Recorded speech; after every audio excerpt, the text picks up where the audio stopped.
What do Falcons do? We rise up. Welcome to Rise Up Reactions, the show where we talk all things Falcons, NFL, Georgia sports, and in general, the sports news of the day. I'm your host, Dr. Lee Denning, the Golden Hard Doc, and a lifelong sports fan, coming back to you today real quick with a preview of this coming weekend's big matchup in Atlanta. Tampa Bay coming to Atlanta. This is a team that the Falcons really should have beat 30-13 earlier in the season. Desmond Ridder actually probably had his best passing game against them in Tampa Bay, and they had a little bit of a healthier secondary at that point in time and a little bit healthier linebacker core. But those same players also caused some significant issues for Desmond as he fumbled the ball 3 times in that game. And that was really the first game that I would say everybody was on the let's get over Desmond Ridder train and let's move on from him.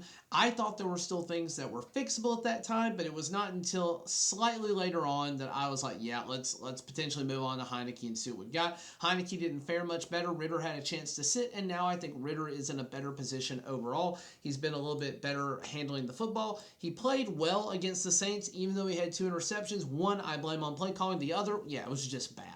Didn't have any turnovers this past week against the Jets in god-awful conditions. Got an away win, which is always good. And this, if we win this week, this is absolutely insane. It'll be the first time since 2019 that we have won 3 games in a row. Blows my mind that that is an actual stat that exists. But the Falcons, we finished 7-9 the last 2 years. We're hoping to not do it a third year. If we win this week, a couple of things happen. First off, we go 4-0 in the division, which probably gives us the tiebreaker over anybody of importance, especially given that the Saints are currently have 2 losses within the division, and Tampa Bay and the Saints still have to play in a couple of weeks, which if we win this game, we will be cheering certainly for the Tampa Bay Buccaneers at that time. And then the other thing is that this would put us at a winning record at this point in the season for the first time, really probably since 2017. And the other thing that would be happening for us is that, again, we remain solidly in first place in the division with a full game ahead of everyone else. And again, we're 4-0. So there's a massive morale boost that needs to happen here. And a lot of people have been saying, well, yeah, but we need a new quarterback going forward. And we certainly likely do. I'm not sure if Arthur Smith is the problem. I'm not sure if Ridder is the problem. But combined, they're both a little bit of a problem. And I agree. Having seen enough of Ridder, I can say that he gives me backup, confidence as a backup. But when he has to start and it's on the line for him, he's not the starter that we're looking for in this scheme. And again, we certainly know that scheming is everything and that Arthur Smith has cost us some games because of scheming and because of not playing well and not having good discipline from a head coaching standpoint in teaching the players to wrap up. Bud Dupree finally looking great this past week. Arnold Ebiketie having a few games in a row where he's been lightning in a bottle. Lorenzo Carter finally showing out of nowhere. Zach Harrison coming out of nowhere. So again, defense finally seems to be meshing a little bit more. That said, there are some injuries we need to talk about. And I'll go ahead and preface this. I'm making this video on Thursday at lunch. I'm going to be too busy on Friday morning to be able to make my usual video. So I am making this at my lunch hour on Thursday. At this point in time, we do not have the injury report back from Thursday. But looking at our side of it, it looks like we have the Tampa Bay injury report here. So we have a few guys out. Levante David was a full practice, so he'll be probably back. Let's see here. Who else? Vita Vea, I believe, was on here. Yeah, Vita Vea has a toe injury and didn't practice on Wednesday. Kind of hoping that he stays out. Devin White is also out. Tristan Wirfs had a limited practice, so he's kind of going to be a game-time decision towards the end of the week.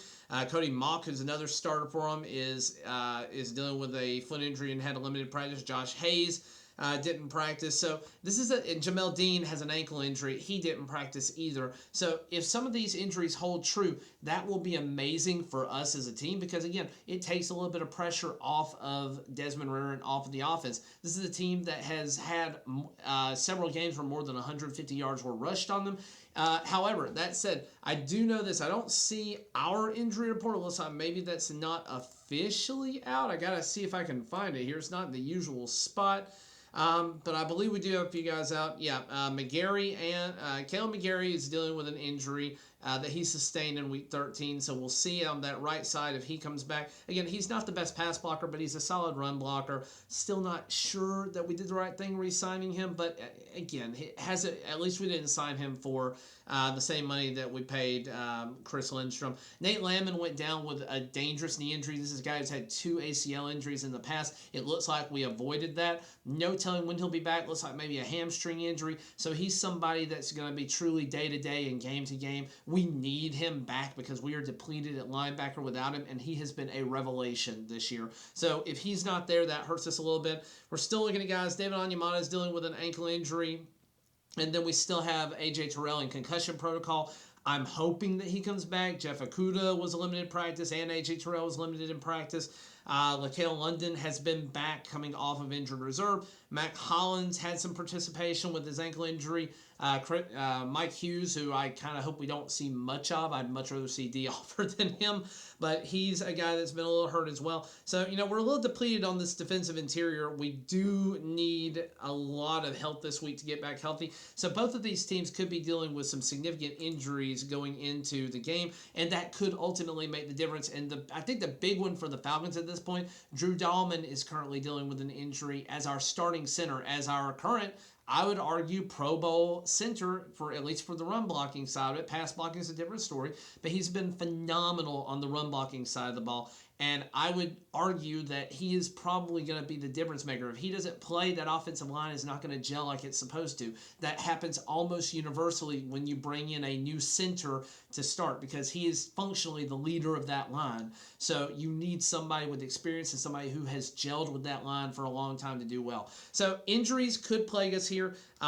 As long as our defensive line gets healthy, Rachaad White, I do not look for him to have much success. He actually has 176 carries, 643 yards, and 5 touchdowns. Bijan Robinson should feast in this game. There is zero reason, Arthur Smith, why Bijan Robinson should have less touchdown carries than freaking Rachaad White. Dude, please use him in the red zone. Please. All he does is score touchdowns when you use him in the red zone. That's going to be the key to victory for us. I got to throw mad props out to Mike Evans.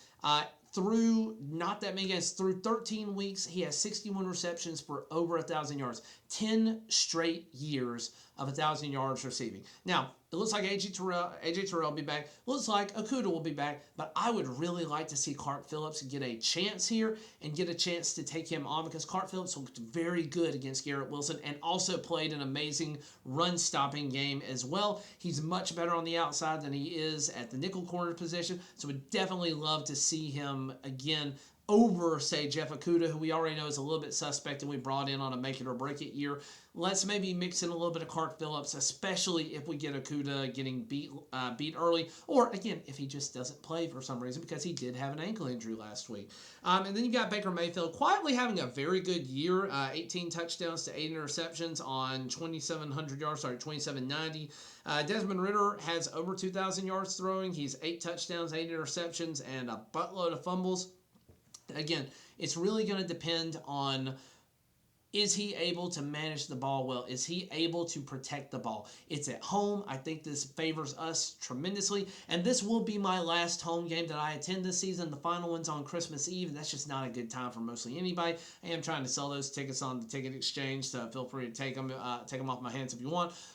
If you happen to be at the game, I'll be at section 341. My wife and I are on row 7 there, so would love to come and hang out with you guys, say hey, let me know if you like the content. And again, if you got any friends that aren't subscribed yet, please help show them the channel so we can keep growing this thing.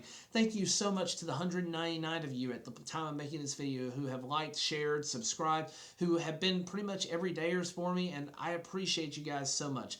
Thank you to everybody for all the support that you've given. Still trying to hit 500, though I don't think that's going to happen this season, but that was the goal at the start of the year, so still trying to get there. Thank you, everybody, again, for watching, liking, sharing, and subscribing. And as always, rise up.